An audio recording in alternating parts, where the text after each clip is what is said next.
mga kauni, for today's vlog nga guys, ang ituturo ko naman sa inyo is ang bagong update ni Facebook. Yes, pwede ka nang write ng thoughts mo or para siyang what's in your mind. Tuturo ko yan dito sa tutorial na gagawin ko guys.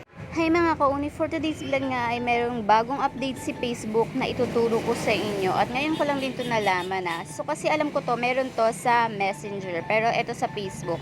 Pero bago yan, i-update muna natin yung Facebook natin ng very light kasi baka hindi siya mag-appear kung hindi siya naka-update. So ayan, hanapin lang natin dito sa Play Store and then update na natin yan ng very quick.